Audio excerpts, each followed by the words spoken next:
All right, hello and welcome into Hawkeye Headquarters Weekly Podcast. Evan Denton alongside Joel Keller. Iowa football had a bye week, but as you know, the show goes on. We are not on a bye week. Joel, so without any Iowa football on Saturday, what did you do? What did you do with your free time? Yeah, so I ran a 5K in the morning. Nice. Not to flex on y'all. No, I didn't do that. Yeah, no, I ran the 5K and then I settled in for a lot of football, a little bit of baseball, Right. watch the Cubs, watch my Dodgers, get the W, Okay. up 2-0. Yeah, mostly football, and it was quite relaxing for the most part.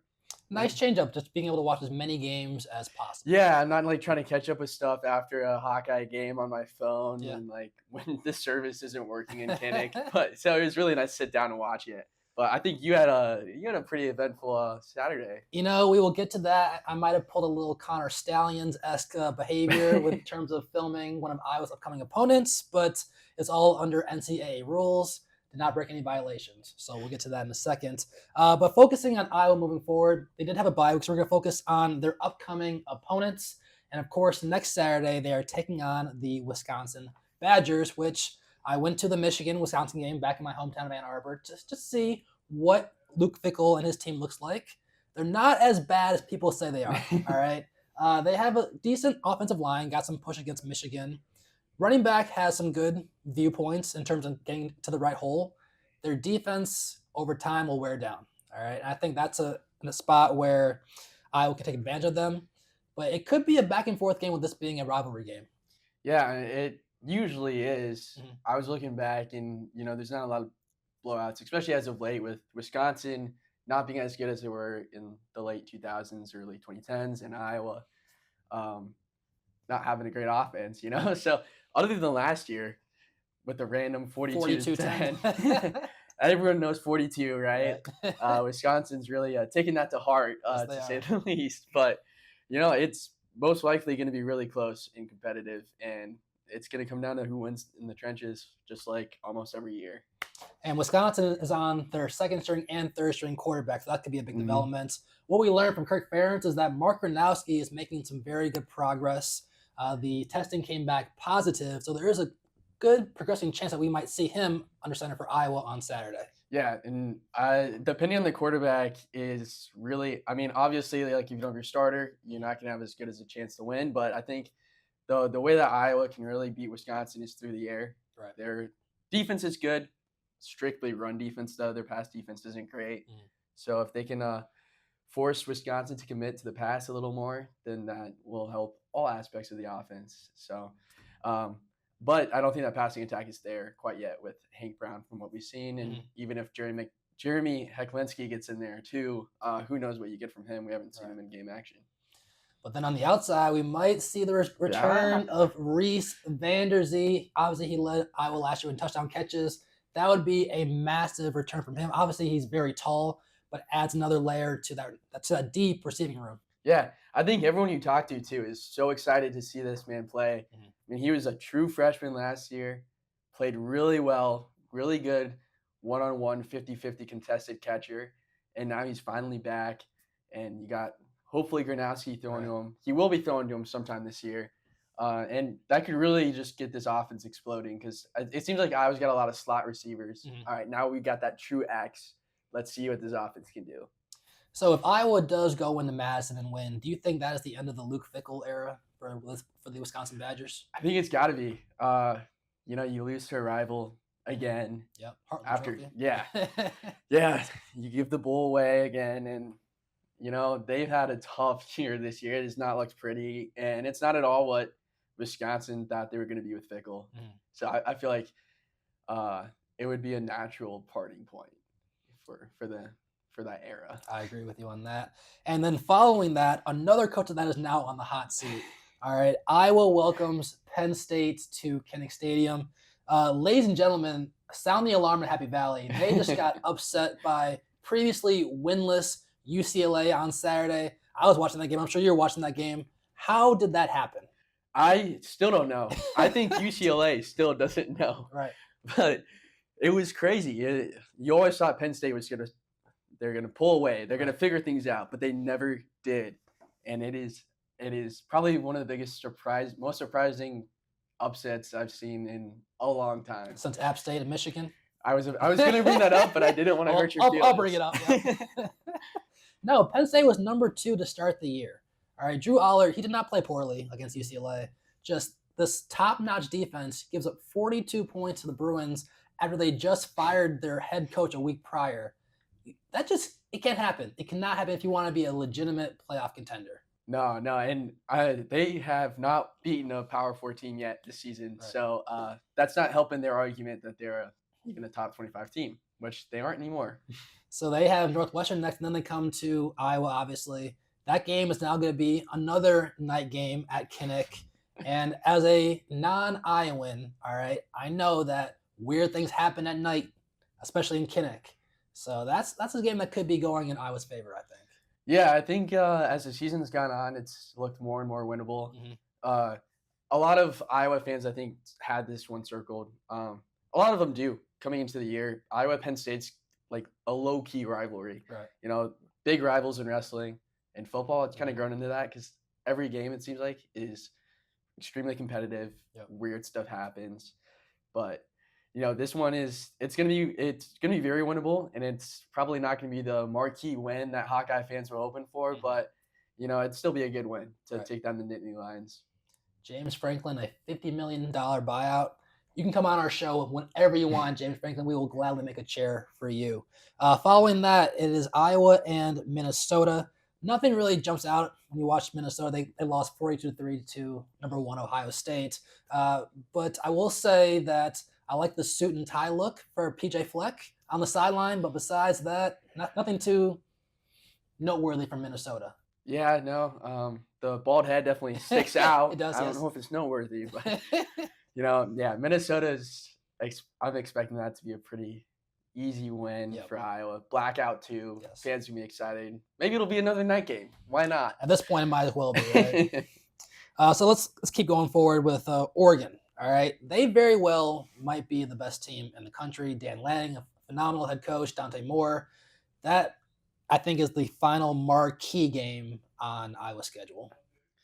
I would disagree with you on that one, but we'll get to that, I think, right after this. Gotcha. But no, Oregon it's going to be really hard. I wrote, there is zero chance of winning. I was probably in a pessimistic mindset, I guess, right. But I also wrote, Dante Moore is dreaming of this secondary, and I stand by that. I mean, everyone's talking about his arm talent, it seems like this past week, how he's better than Dylan Gabriel, and well, Gabriel's starting for the Browns in the NFL. So, Dante Moore is really good. He's legit. But I think the rest of this Oregon team kind of steps up behind him much better than they did even last year, and we know they were a great team last year. So this is Dan Lanning's best team by far, and they're my national champion halfway through the year. Okay. You said a 0% chance that Iowa wins. I think if this game is at 11 o'clock local time, maybe a big noon Fox kickoff, that might be something that benefits Iowa. But we have seen that Oregon can go to the East Coast, can go to a different time zone, and they're locked in. They're focused. Yeah. But I feel like that one small change in the start time might be to Iowa's advantage. But that might be the only advantage that they have. Yeah, no, I like that. Yeah, it'd be what, like 8 or 9 in their time? 9 o'clock? Yeah. It's a little early for college kids. Yeah. Okay, so if that's not the only marquee game on Iowa's schedule, what are your thoughts on USC then?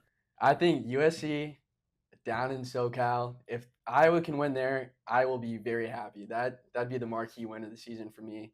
It's one I think Iowa's might have a better chance of beating Penn State at home, especially after that UCLA game, than they do going to USC and winning in the Coliseum. Because Iowa, as of late, can't win on the West Coast. True. And I mean, it was not a good UCLA team last year. Lost that one heartbreakingly. So. And the USC offense is so good. Their defense, not so much, but this offense is arguably top 15, top 10 in the nation. So Iowa's they're gonna have to score a lot of points. And even with the advancements we've seen in the offensive game with Tim Lester this past year, I don't know if we can keep up with them. Okay. So we need to bookmark this, because if USC goes toe-to-toe with Michigan and wins that, I'll go on the next podcast and say, Joel, you were right about USC. I was wrong. But up until they play Michigan, Notre Dame, and Nebraska, 3 straight weeks for USC. I'm Mhm. still in wait and see mode with them. Yes, they lost 34-32 to Illinois, but that was a one-off and they get a bye. Mhm. I don't think they're for real yet, but I need to see can they win in the trenches against a physical Michigan team? Can they out Michigan Michigan? And if they can, then I think they can be a force moving forward in the Big Ten. Yeah, no, and if they went out in those 3, I mean, that's gonna be a Yeah. top 15 team probably on the road too, so it'll have, AP rankings backing that game as well. So rolling right along, we're going to Michigan State. We have the president of the Aiden Childs fan club sitting across the table from me. So when is the real Aiden Childs going to stand up? You know, Aiden Childs is a highlight quarterback. Um, it is gonna be harder than people think. They beat us last year. Okay. Granted, that was in East Lansing. And it just surprises me. A lot of people, I think, are writing it down as almost an automatic W. It's gonna be harder than Minnesota for sure. Probably like in between Minnesota and Nebraska for toughness. And it's in between. It's in a time where Iowa's got that Penn State game coming up, Oregon, USC. It's easy for I think Iowa to kind of overlook that as we approach that game in mid-November, and then with Nebraska after it too. It really could be one of those games where you just kind of overlook and they Yeah. come out swinging. But Aiden Childs, he's good. I'm trying to Say think. that. Has Iowa played a dual threat quarterback similar to Aiden Childs yet this year? I don't think. they Not have. quite as athletic, I don't think. Like someone who can escape the pocket and still Yeah. make a play downfield, I don't think so. So that could be interesting. Yeah, that's something factor. that Phil typically struggles with. Right. So yeah, they got the hand up and they know they have the recipe to beat Iowa They do. from last They do. year. Yeah. And then lastly, Nebraska, the Big Red out in Mhm. Lincoln on a Black Friday. They didn't light up the scoreboard against MSU this past Saturday. Dylan Raiola, I thought, took a step back. The receivers really haven't stood out to me a whole lot. I think this is a very winnable game for Iowa. Yeah, I do too. I think both programs probably going to come in with what 3 or 4 losses. Mhm. It's going to be all right. Can we separate this from like a disappointing year to at least a good year? Yeah. And they're going to come out swinging. Both teams are. It's going to probably come down to yet another game-winning field goal. So hopefully Drew Stevens can knock that one through if it comes down to it. Winner goes to the Citrus Bowl. Probably. That seems like the ultimate spot, honestly, for that kind of winner. All right. So it was a bye week, Mhm. but let's talk about a different thing that is related to football. It's about proper fan etiquette. I need to vent for a second. All right. There are so many different media timeouts that gives people ample time to get up and not interrupt the people around them. Why on earth would someone wait until the play is just starting to say, "Oh, excuse me, can I get right past you?" Or, "Oh, I didn't see you there." No, you have so many opportunities. Either go during a timeout, wait until after a play is over, or wait until a drive is done. Am I asking too much with that? No, I think that is. I mean, that's something that pops into my mind too. Like, It's oh, common I'm not getting up sense. to leave until there's a natural breaking point in the game, right? I always thought that was normal, but apparently not up in Ann Arbor. No, They're not as built like we are in Iowa City. and I always like to gloat about how great the Big House was. It took a step back on Saturday because this happened not once, not twice, but at least 5 different times. Jeez. And they played Wisconsin, who is not a fast-paced offense. They take their time. You have so many different opportunities to get up, and yet the same 2 people, I'm going to call them Dave and Joanna, for some reason, just kept getting up. Like, no, read the room, read the stadium. It's not that hard. Yeah, no, it sounds like the Big House really isn't that great of a stadium. I Actually, wouldn't go that far. It just David and Joanna took away from the overall experience. Okay. So I was a little amped up about that still, if you couldn't tell. No, yeah, I think that's valid. Then part 2 about fan etiquette. All right. Me personally, I go to these games to watch the games. Okay. I don't like to be on my phone. It's just 3 hours of pure bliss, just Mhm. focusing on what's happening on the field. It is not a time for a social gathering. I don't want to hear about little Timmy's soccer games or, oh, let's organize a wine outing. This might be my UNC card coming out, but it's just why a football stadium is a place to watch a game. It is not a social gathering. If you're going to just have a social gathering, stay outside the stadium at the tailgate. That is perfectly fine. But do not come into my inner sanctum and just talk about everything that is not football for 3 hours. Am I wrong? No, you're right. And when you sent me that text, don't like football games are not a social gathering. I had no idea what you meant by that. I have never experienced anything like that. Every game that I've gone to, and I've been not just to Kinnick, but I've been up to East Lansing, Mhm. Minnesota, Nebraska, Iowa State. It's all football Right. basically. So again, Michigan fans maybe a little lower than we think. I'm more than fine talking about replays, talking about strategy. But no, I don't want to hear about your wine gathering coming up on Thursday night. No, I'm here to watch Michigan versus Wisconsin. That's all I'm focused on. Don't take me out of my element. So that's just me. Do you have any takes about proper fan etiquette? Fan etiquette, not in the stands. Yeah. I think when we talked a little bit about it before the Indiana game, but rushing the field, Okay. the Cincinnati rushed the field against Iowa State. Mhm. I don't want to say like I don't want to be the guy who's like the kids can't have fun, Mhm. but guys, they're not even a playoff team. They were number 14 in the rankings. Are we really? And this is a Cincinnati team that made the playoff in 2021. Yeah. So it's not like they're a historically bad program. They've seen good wins. They've seen big wins. I just didn't get the rush to the field. It's supposed to be. It's special. It's something you experience maybe twice a decade.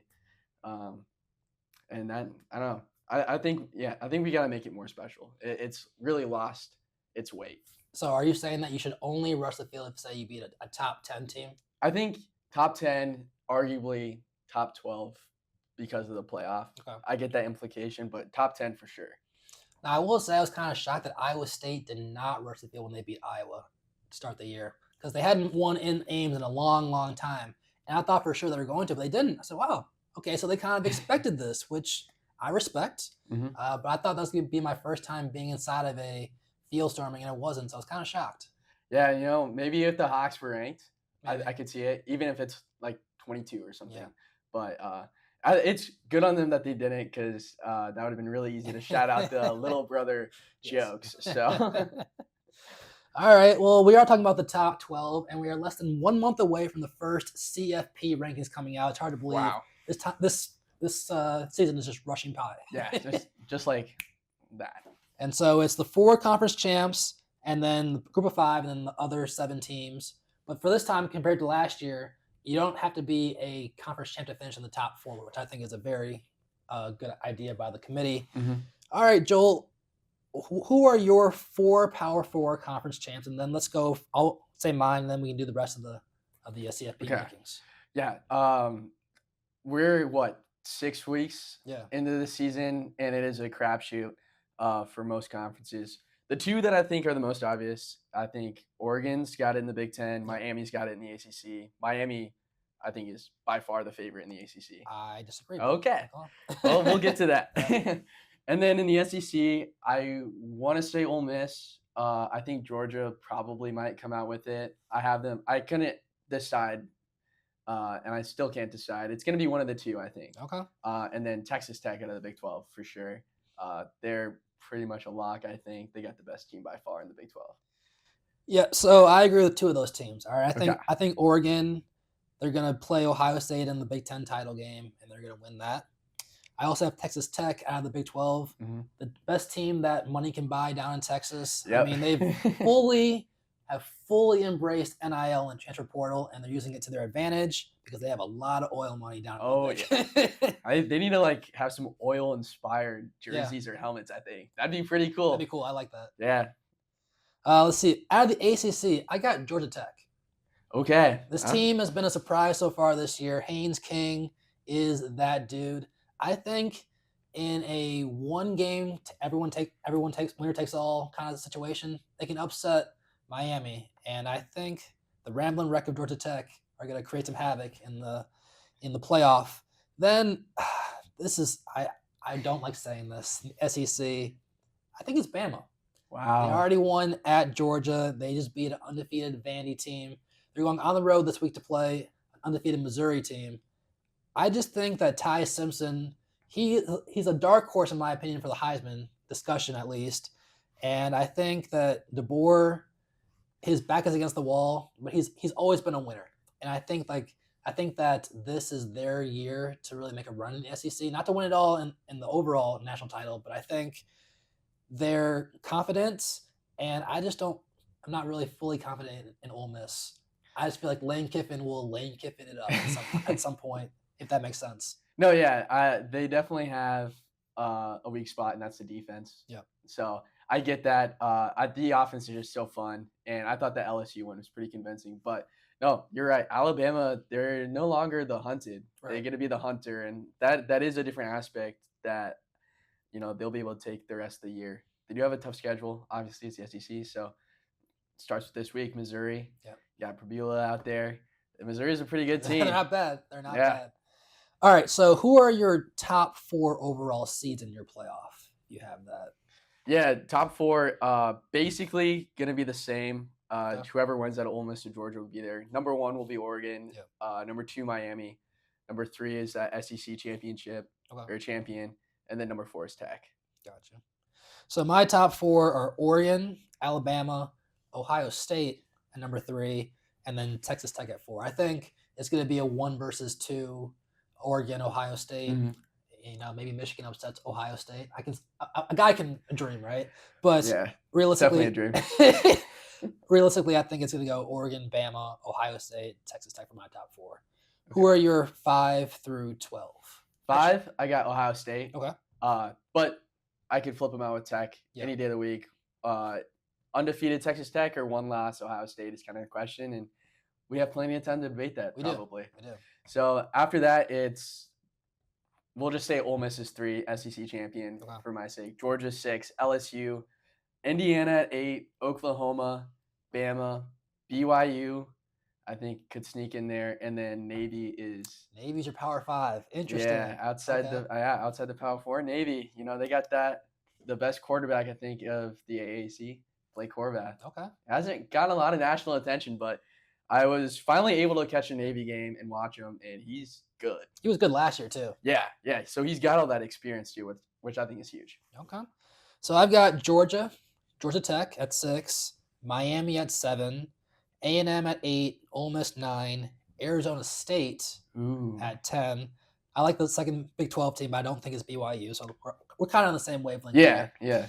Indiana at 11, and then my Power 5 team is Memphis. I like that too. I mean, they're undefeated. Yeah. So the nice thing is, like in the AAC, it's gonna work itself out. Absolutely. They all kind of play each other, and then that championship game will be the game to go. I think. I don't think we're looking at any other conference for that spot. Now, what about this though? Say it is Navy who's in discussion, then they have that extra week against Army. Are we have to delay the playoff rankings to see purely whether or not Navy can beat Army? You might have to. Yeah. Because what if we've seen crazy things already this year at UCLA. What if the Army upsets? Then I guess who do you go with? Do you go with the team that Navy beat in the conference championship game, or? Yeah, I don't know. We haven't seen that before. Yeah, it could get real fun in December. Oh man, yes it could. All right, so that's our initial top 12. Are there any teams that are on the outside looking in, more or less the bubble, if you will? Yeah, I think Georgia Tech for me is that number 1 team on the bubble, just because how the rest of the ACC has played out. Florida State we thought was going to be really good. They're done. No, they're not. Clemson we thought they were really good, and they are done. So Georgia Tech is there, and then I put Tennessee, Missouri, and Texas A&M. Any of them, they have all the opportunity in the world. One of them, I think, could play their way in. Yeah. But I don't think they're right now in. I don't think not Texas A&M beat Notre Dame, sure, but Notre Dame again has not been all that we thought they were. I'm gonna get to Notre Dame in a second. Yeah. Okay. And then my last one is Illinois. They have a very favorable schedule after this weekend. If they can beat Ohio State or even play them close, then they might have there might be a discussion to throw them in there. So I also have Illinois, but I'm going to say that they have to win against Ohio State. That's fair. If they lose to Ohio State and Indiana, there are no other really hard opponents. I guess USC, I think, is the only thing keeping me thinking that they can still make it with 2 losses. Yeah. But my thing is they have to win on Saturday because they still gave up 63 points to Indiana. That's true. That was I can't unsee that. Yeah. No, you got a good point. So you brought up Missouri earlier. I think that this game on Saturday against Bama is very important Mhm. because to this date, they have not played a road game yet. Isn't that Wow, crazy? that They've is played crazy. every game at home so far. And so you also get Alabama at home.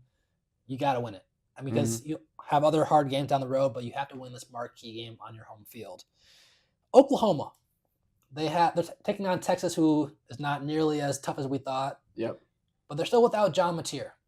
I don't know how the committee assesses Oklahoma if they lose 2 or 3 games, but 2 of them come when Mateer's out, because I think with him they are a playoff team. Yeah, yeah.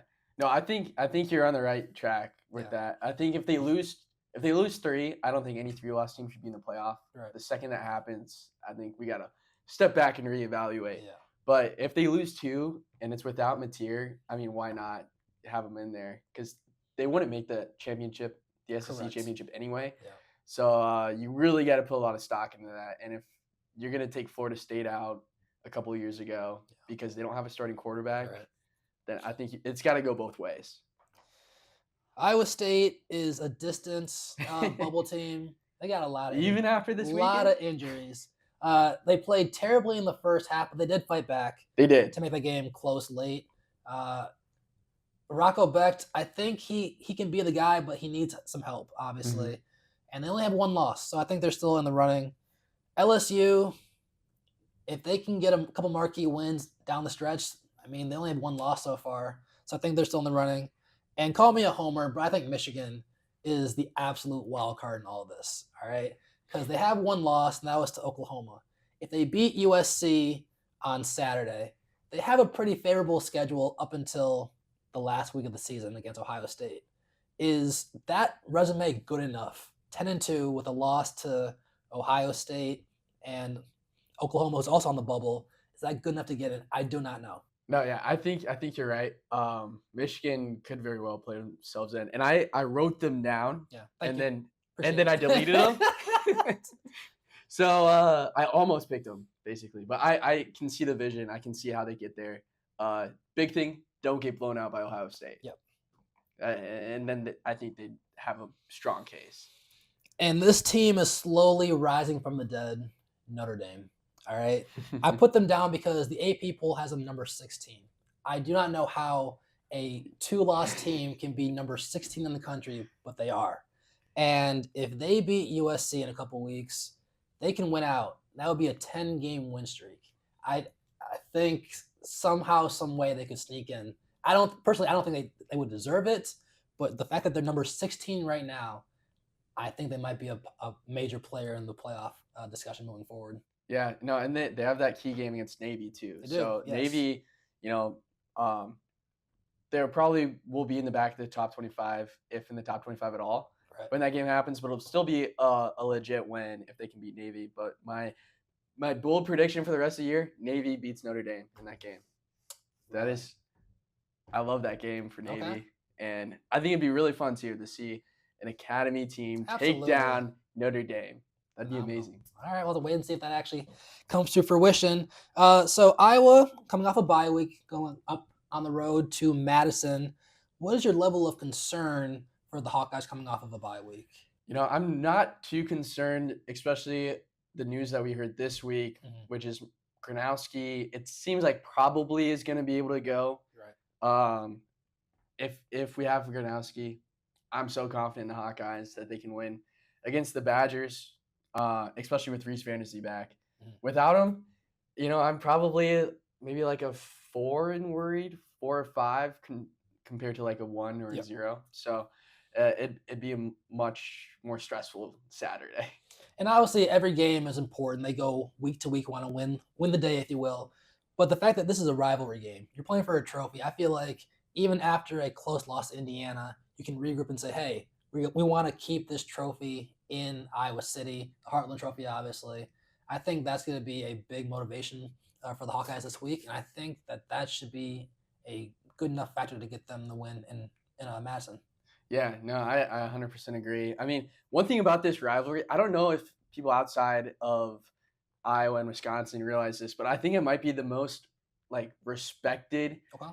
rivalry in the country. Like I don't know 2 teams that like give each other that respect in the sense like there's hate, but not like hate. Like Okay. it's not like a bloodbath. You know what I mean? And it makes for a lot of fun games, and you know that after this week you're not really gonna hold it against each other the rest of the season. It's a lot of respect, and it makes it so much fun. Interesting. I am not used to that because I'm used to Michigan, Michigan State, the Paul Bunyan, one of the more hated in-state rivalries, and then of course Michigan, Ohio State. We don't like each other. Yeah. I'm not gonna sugarcoat it. I, Oh, we I know. I have very few Ohio friends actually. They're actually from Ohio, so that's how deep it goes. But no, it'll be nice to see an actually respected rivalry game. Yeah, it makes it fun. You're not. Oh, obviously you're upset if you lose, but you're not Mhm. like, oh my god, I'm gonna have to deal with this for the next year. Yeah. But maybe Wisconsin sees it differently since they've lost it the last couple of years. I know the players probably do, doing 42 push-ups every single practice. So it's something that maybe they don't have the same respect. Thoughts But on a team doing so? All right, for our fans who don't know, Iowa beat Wisconsin 42-10 last year, and now after every practice, Wisconsin players do 42 push-ups in honor of that loss. That's a little overboard, isn't that? I think it is. It's almost living a little rent free in Yeah. that in your head if you're doing that.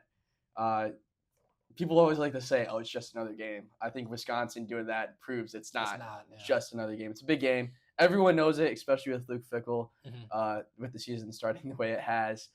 This is probably a make or break game for him because it's a rivalry, because you need the Heartland Trophy back in Wisconsin. It's been a while. Has been. Can you do 42 push-ups? I could give it my best shot. I think I'd max out at 25. Okay. My ego says yes, but realistically, I'm not quite sure if I can. So I think we need to give it a try. maybe away from camera. Maybe. No, it's going to be a big test for Iowa to get back in the win column, obviously, and hopefully turn around their season and end with some momentum. Yeah, it'd be really nice if they can make it low stress too. I'll be at a wedding this weekend, Okay. which don't even get me started on fall weddings on That Saturday. Joel. I think we could talk about it another day. Yeah. It definitely blows having to go to a wedding, but you can't not go, right? That could have been the perfect topic for proper fan etiquette, but like you said, No, that was at a stadium though. for another for another time. So that's interesting timing for that wedding for sure. Yeah, Illinois State alumni, they don't understand football over there. You're not wrong. You're not wrong. All right. So alongside Joel Keller, Evan Denton for the Hawkeye Headquarters Weekly Podcast. Have a great rest of your week.